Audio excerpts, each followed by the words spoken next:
Subway stations in London aren't very bad. To no one's surprise, it was more like any other subway station in Europe. I've heard a few rumors that at 10:35 p.m. there are some weird things that happen at the Red Line, but I wouldn't be surprised if there are just some conspiracies about the tunnels. The tunnels got us around when we needed it.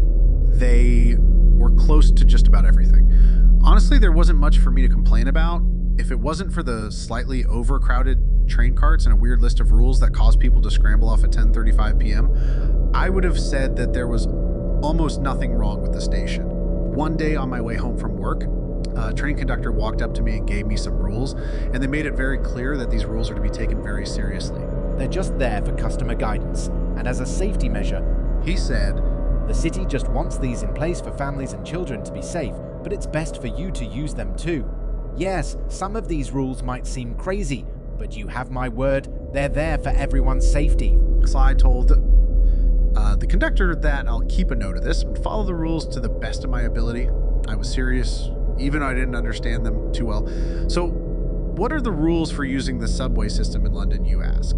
I'll tell you, and I can assure you that you're asking the right guy. The rules were posted everywhere, but you'd only see them if you were looking for them. They were in stores, bathrooms, escalators, and there was even a list next to a water fountain. It was impossible to go anywhere without a chance to look over them. Just one more time. 1. If you find a tuxedo shirt, you must put it on. If the shirt has a unique symbol on it, you must wear it and go to the Red Line. 2, if the tuxedo shirt has a notebook inside, you must write your name in it as you leave the subway and hand the notebook to a conductor, but do not notify security and do not tell anyone about the notebook. 3, is see a tall man in a hat and tuxedo, hide in the restrooms. The safety of our staff and customers is our top priority. 4, if you find a tuxedo at a bench and there's a man sitting right next to it, walk away. 5, customers are not to talk to or make eye contact with any man sitting next to a tuxedo, even if the man shows a FBI badge. If anyone is shown to be holding an FBI badge, you are to walk away as fast as possible without drawing attention. 6, not a single rule is to be spoken out loud by anyone, staff, or customer. There will be consequences for anyone violating this rule. 7, when you receive your ticket, there will be a name written on it. You must use this name as your own at all times unless you take a train out of town. 8, if a man in a tuxedo follows you onto a train, you are to report their actions immediately. Sometimes they may look like someone you know. If you experience this, then all we can recommend is that you call whichever friend or family member you think you are looking at. 9, if anyone follows you off the train, you must buy a new ticket. 10, if anyone follows you at the station, check the time. If it's before 10:35 p.m., then you're safe. If it's past that time, then you must have broken a rule. Like I said before, these are strange rules. Random tuxedo, random notebook, tall man in a hat and tuxedo. These all seem very suspicious, but what could I do? Complaint to management, and then there's the mention of Red Line. They most certainly weren't joking about taking the rules seriously either. If there's any voice in the back of my mind telling me it was a joke, then it was definitely silenced a while ago. I've seen conductors, shop owners, and even janitors tearing into customers and employees for using their real name and mentioning the rules. I've seen the occasional post online about the rules, but it was instantly taken down, and there were no records of the post either, as if they vanished into thin air. Even a close friend of mine got banned from using the subway system after reporting a tuxedo shirt to a guard. Although that wasn't a surprise, the rules specifically said for him to wear the shirt if he found one. Most of the conductors, managers, janitors, and employees of the subway station were extremely nice. However, they would get cold, empty, fearful, or even downright hostile if someone said anything about the rules. This is where things would get unnerving for me.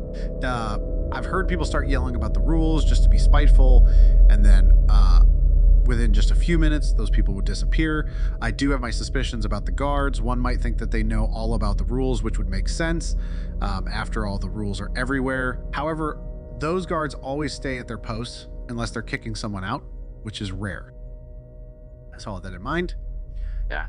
I've taught myself to keep my head down while in the subway station. I don't know what happens to the people who break the rules, and I don't plan on finding out. On a side note, I've also never had to deal with the challenge of the rules much.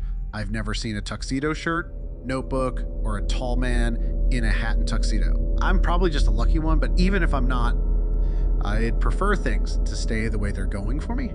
Therefore, everything was fine. Then Todd appeared.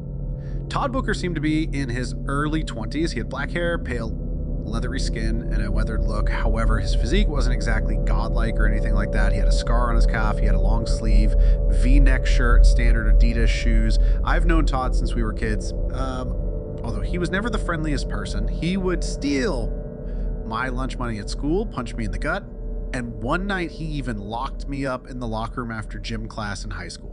Don't know why he did it. I guess it was just his idea of having a good time. When I watched Todd walk down the stairs and get his ticket, I noticed something odd. He removed a loose tile from the trim of the wall, and there it was. A tuxedo shirt, and out fell a notebook from its pocket. I was shocked. The rules never mentioned anything about the tuxedo shirt being anywhere other than a bench. I didn't know what to do. Sorry. Yes, I saw the shirt, but so did Todd. The shirt wasn't even in the right place. Who's to put it on? If two see it, does one take the notebook and one take the shirt? What do I do? While I stood there, I noticed Todd stand up and put on the shirt. Well, that settles that, I said to myself. What? Someone must have heard me. Oh, nothing. I was just talking to myself. I do that sometimes. I lied. In hopes of keeping myself out of the new situation. You sure? You seemed very intrigued by something. The voice replied, I didn't know how much I should have shared with whoever was talking to me because I didn't know how far I could go in terms of talking about this situation.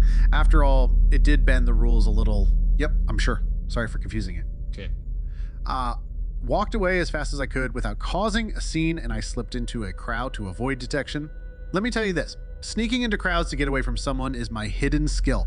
I don't like to brag much about it due to people getting suspicious of things that I could potentially be doing during my free time in their eyes. People are judgmental. Where do you think you're going? The voice said. I felt pressure on my arm and looked to my side. It was Todd. He followed me when I tried to sneak away. You know you're not allowed to do this, said Todd with a crack in his voice. Do what? I asked. I tried to play it off as if I knew nothing of what was happening. You know leaving would break a rule. Don't worry about the jacket. I got a spare. Said Todd. I looked at his hand, and sure enough, he had an exact replica. Just something was off. There was a new emotion in the back of my mind, possibly just my fight or flight instincts being activated for the first time. But when I looked at the jacket, there was something different about it. Couldn't quite put my finger on it. Whatever, I thought. Todd had already broken multiple rules at this point. I won't have to worry about him much longer. After all, people who break the rules disappear within minutes or even seconds. Any minute now, Todd will be gone and I'll be free to go. Although after a few minutes of me and Todd quietly arguing, nothing seemed to happen. It's as if the rules didn't apply to Todd. He was talking about the notebook shirt, and it seemed like Todd couldn't comprehend the fact that just referring to the rules out loud is also breaking the rules. During our argument, I noticed something. Todd had no shadow, nor did the janitors, managers, or employees. This was odd, but I also saw something else. A tall man in a tuxedo and hat. When I looked up at Todd after getting a look at my surroundings, I noticed a reflection in his eyes. I turned around and saw the red line. I suddenly found myself in the hallway of the red line. For some reason, I was following Todd further and further down the hallway. Besides me was on one side, obviously Todd, and on the other side, the tall man in the tuxedo. The tiles of this hallway were fresh, the lighting yellow, and the smell was wrong. It smelled as if 30 different people had died here. When I tried to recoil at the smell, nothing happened. It was as if I wasn't in control of my own body. I was able to think and feel emotions, but I couldn't act on any of it. It was like I was a servant. As we continued walking, I realized what was ahead of us. It was a train, but not just any train. It was old as a train in the 1800s. Todd gestured for me to get on it, and the tall man in a hat acted as a bodyguard. The minute I got on the train, they closed the door and didn't get on. The train started on its own and started moving down the tracks. For a brief moment, I was able to feel whatever the influence that Todd and the man had started slipping away. There was a ton of fog ahead, so I couldn't see where I was going. But I saw a tape and even a TV. I played the recording, and I was shocked to find what was on it. Every single person who bent, twisted, or broke the rules was sent on this very train. So I suddenly felt freezing cold and looked around, and fog was coming in. My entire body was turning as white as paper. I felt as if my body was being frozen solid. Then I heard something. Actually, it was more like nothing. No gears, no engine, absolutely nothing. I turned around and saw someone. You shouldn't be down here! A man yelled. It's not safe. said the voice. What is this? I asked. More confused than ever, This is not a place for you. You need to leave. said the voice. Do you even know how you got here?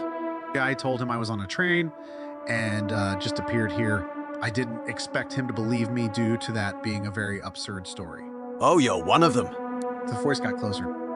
And I was able to see a man. He looked oddly familiar to me, but wasn't able to put my finger on it. And it clicked. Hey, you didn't happen to break a rule, did you? I asked, hoping that whatever answer he would give could explain what's happening.